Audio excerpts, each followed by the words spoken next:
السلام علیکم ورحمۃ اللہ وبرکاتہ۔ ساتھی کچھ آگے آ جائیں، قریب ہو جائیں، اتنی دور تک آواز پہنچانے کی مشکل ہے۔ السلام علیکم۔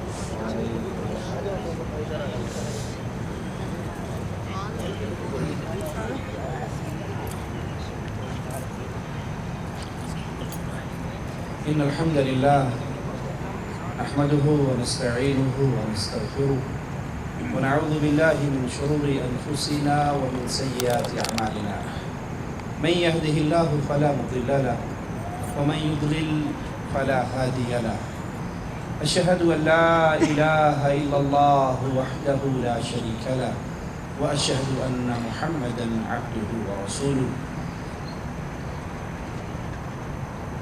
اما بعد، اعوذ باللہ من الشیطان الرجیم، بسم اللہ الرحمن الرحیم، قل هو اللہ احد اللہ الصمد لم یلد ولم یولد ولم یکن له کفوا احد۔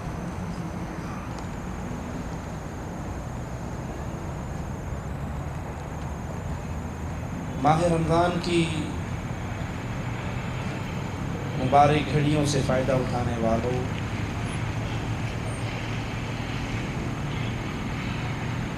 اللہ اس رمضان کے مبارک مہینے میں مجھے اور آپ سب کو کامیاب ہونے والوں میں شامل فرمائے۔ کامیابی ہے کیا؟ کامیاب کسے کہا جاتا ہے؟ دنیا میں اس کے بارے میں مختلف نظریات ہیں۔ کچھ لوگ کامیابی اس کو سمجھتے ہیں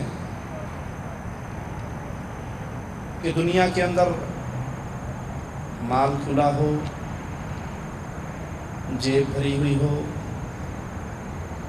کار کوٹھی بنگلے کا مالک ہو، کوئی غم اور کوئی دکھ اسے نہ آیا ہو، سمجھتے ہیں یہ بڑا کامیاب انسان ہے۔ ایک بار لاہور کی ایک سڑک پہ لگا ہوا بورڈ مجھے نظر آیا،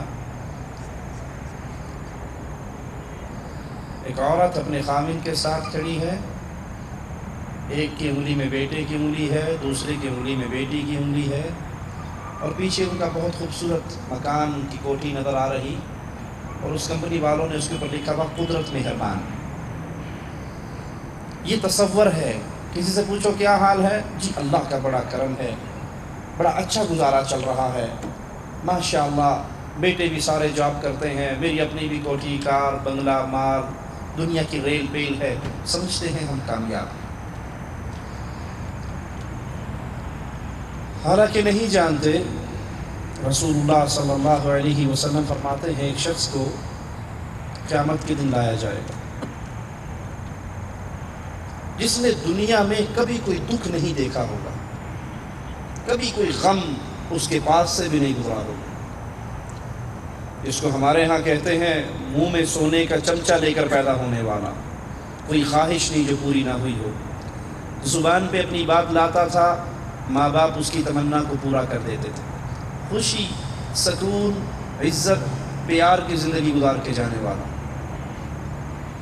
اللہ اس کو جہنم کا ایک غوطہ دے گا، جہنم کا ایک غوطہ، اور نکال کر پوچھے گا بندے زندگی کا کوئی پرسکون لمحہ تجھے یاد ہے؟ دنیا کی کوئی خوشی بھری گھڑی تجھے یاد ہے؟ جہنم کا ایک غوطہ، صرف ایک غوطہ، اس کی 70 80 90 سال کی عزتوں والی، سکون والی، پیار والی، محبت والی زندگی کو وہ ایک لمحہ بھلا دے گا، اور وہ کہے گا اللہ زندگی دنیا کی ایسے غموں میں ہی گزار کر آیا۔ رسول اللہ صلی اللہ علیہ وسلم فرماتے ہیں ایک ایسا آدمی لایا جائے گا جو ساری زندگی غم، دکھ، پریشانی، مصیبتوں، غربتوں اور فقیری میں گزار کر آیا ہوگا، جس کو دنیا میں کبھی کوئی سکھ کا سانس نہیں ملا ہوگا، اللہ اسے جنت کا ایک منظر دکھائے گا، ایک صفحہ ٹور لگوائے گا اس کا، اور پھر پوچھے گا بندے دنیا کی زندگی کیسے گزار کر آیا؟ وہ کہے گا اللہ میں نے اپنی دنیا کی زندگی میں کوئی ایک غم بھی نہیں دیکھا۔ جنت پہ پڑنے والی ایک نظر اس کی زندگی بھر کی غموں کو، دکھوں کو، پریشانیوں کو ختم کر دے۔ کامیابی کیا ہے؟ رمضان میں کامیاب کون ہوگا؟ اس سے پہلے یہ تو سوچئے کامیابی کیا ہے؟ کیا دنیا کا بن جانا کامیابی ہے؟ کیا مال کا حصول کامیابی ہے؟ کیا دنیا میں سٹیٹس کے ہائی ہو جانے کو کامیابی کہتے ہیں؟ رسول اللہ صلی اللہ علیہ وسلم اپنے صحابہ کے ساتھ بیٹھے ہوئے، ایک شخص گزرا، بڑے اچھے کپڑے، سوٹڈ بوٹڈ، بڑا اچھا ڈریس، شکل و صورت۔ آپ پوچھتے ہیں میرے صحابہ اس آدمی کے بارے میں تمہارا کیا خیال ہے؟ وہ کہنے لگے یا رسول اللہ صلی اللہ علیہ وسلم یہ اپنی قوم کا باعزت شریف آدمی ہے، اس کی اچھی نیک آوازیں، اس کی شہرت بڑی اچھی، اگر یہ کسی کی سفارش کر دے تو اس کی سفارش رد نہیں ہوگی، اگر یہ کسی کے گھر میں رشتہ مانگنے چلا جائے اس کو انکار نہیں ہوگا، اگر یہ کسی کی مجلس میں، کسی کی بیٹھک میں آ کر بیٹھنا چاہے تو مجلس والے اس کو عزت کی کرسی دیں گے۔ آپ خاموش ہو گئے۔ تھوڑی دیر کے بعد ایک اور آدمی گزرا معمولی سے لباس میں۔ آپ نے پوچھا میرے صحابہ اس کے بارے میں تمہارا کیا خیال ہے؟ اس کے بارے میں تمہارا کیا گمان ہے؟ کہنے لگے یا رسول اللہ صلی اللہ علیہ وسلم غریب سا آدمی ہے، ماڑا جا بندہ ہے، اگر یہ کسی کی سفارش کرے اس کی سفارش کو کوئی قبول نہیں کرے گا، اگر یہ کہیں پہ رشتہ مانگنے چلا جائے کوئی رشتہ دینے کے لیے تیار نہیں ہوگا، کسی کی مجلس میں بیٹھنے کی اجازت مانگے تو اس کو اجازت نہیں ملے گی۔ اللہ کے حبیب جناب محمد کریم صلی اللہ علیہ وسلم نے فرمایا اے میرے صحابہ جس کے بارے میں تم یہ کہہ رہے ہو کہ یہ کسی مجلس میں آنا چاہے کوئی آنے نہ دے، کوئی سفارش کرے تو قبول نہ ہو، اگر یہ بندہ اللہ پر قسم اٹھا لے، اللہ کو قسم ڈال کر کہے اے اللہ تجھے قسم ہے میرا یہ کام ضرور کرنا، اللہ اس بندے کی قسم کی لاج رکھے گا اور اس کا کام کر دے گا۔ کامیابی کیا ہے؟ کامیابی اگر آپ کی اور میرے جسم کی یہ نرم چمڑی جہنم کی آگ سے بچ گئی تو ہم کامیاب ہیں۔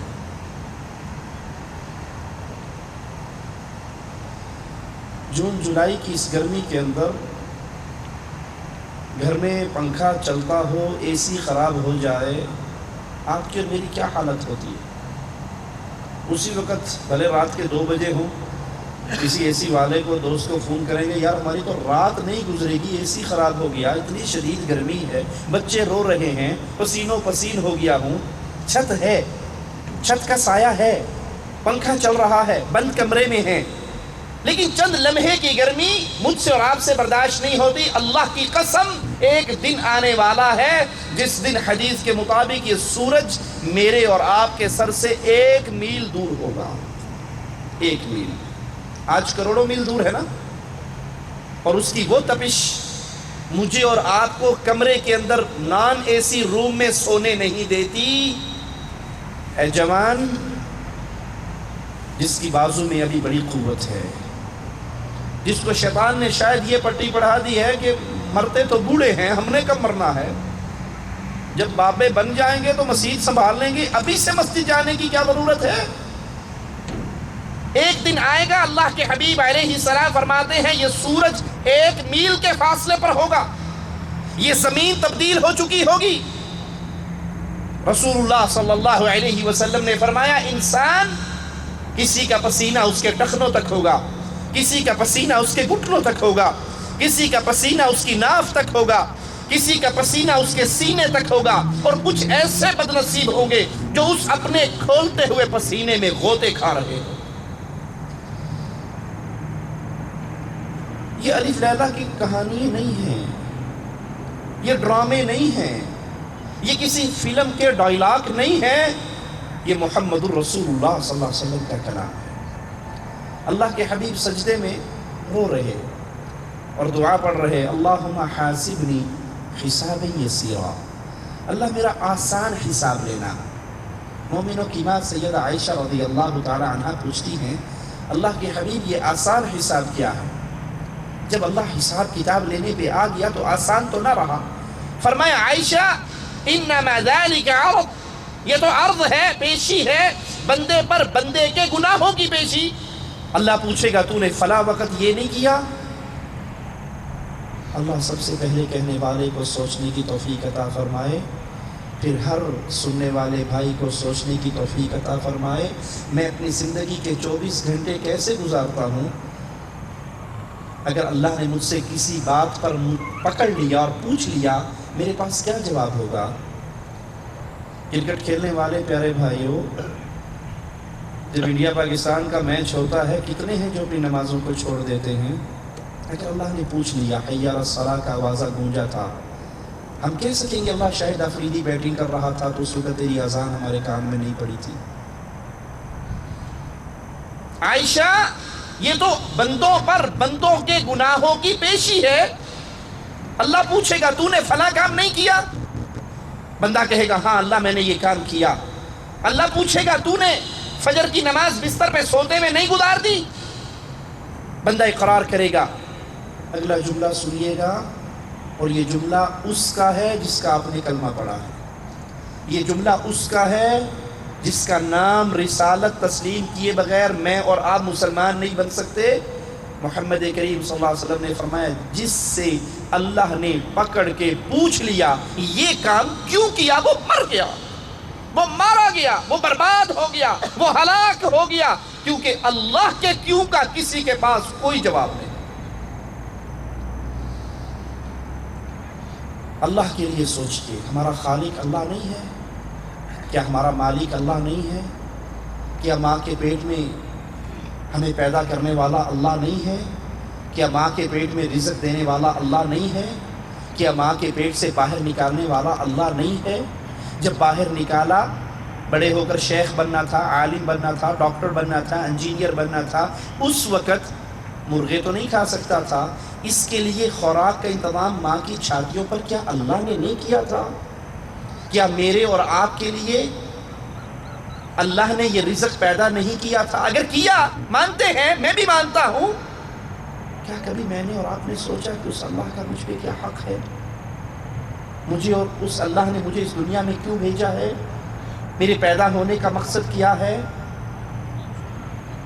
کامیابی کی بنیاد کیا ہے؟ سب سے پہلی سیڑھی کامیابی کی یہ ہے جو جہنم کی آگ سے بچ جائے اور جنت میں داخل ہو جائے، وہ کامیاب۔ سیدنا بلال رضی اللہ عنہ وارضا اپنی کمر کسی کو دکھایا نہیں کرتے تھے۔ امیر عمر ان کی منت کرتے ہیں کہ اپنی کمر مجھے دیکھنے دو، اپنا ہاتھ اس کمر میں ڈالتے ہیں ان کی قمیص میں، اور پھر چیخ مار کے روتے ہوئے اپنا ہاتھ باہر نکال لیتے ہیں۔ سیدنا بلال کی کمر پہ گوشت نام کی کوئی چیز نہیں تھی، ہڈیوں کا پنجر تھا۔ امیر عمر کہتے ہیں بلال تو نے یہ کیسے برداشت کیا؟ یہ سارے ظلم، یہ دکھ، یہ غم، یہ مصیبتیں اپنے اوپر کیسے جھیل لی؟ جواب میں کہتے ہیں امیر عمر، سانس آئے نہ آئے گزارا ہو سکتا ہے، کھانے کو ملے نہ ملے گزارا ہو سکتا ہے، پینے کو ملے نہ ملے گزارا ہو سکتا ہے، زندہ رہوں یا مر جاؤں گزارا ہو سکتا ہے، اگر رب کا تعارف نہ ہو، اللہ کی توحید کا فہم نہ ہو، اے امیر عمر گزارا نہیں ہو سکتا اگر رب سے رشتہ ٹوٹ جائے۔ کامیاب کون ہے؟ جس نے اس دنیا میں آنے کے مقصد کو پہچان لیا۔ کامیاب کون ہے؟ جو جہنم کی گرمی سے، کھولتے ہوئے پانی سے، دہکتے ہوئے انگاروں سے اپنے نرم گرم جسم کو بچا لیا۔ آج تو دھوپ سے بچنے کے لیے آپ کے اور میرے روم میں کتنی کریمیں ہیں، یہ کریم لگا کے جاؤ تو دھوپ کا اثر جلد پہ نہیں ہوتا، آنے کے بعد منہ دھو کر یہ کریم لگا لو تو جلد فریش رہتی ہے۔ کبھی سوچا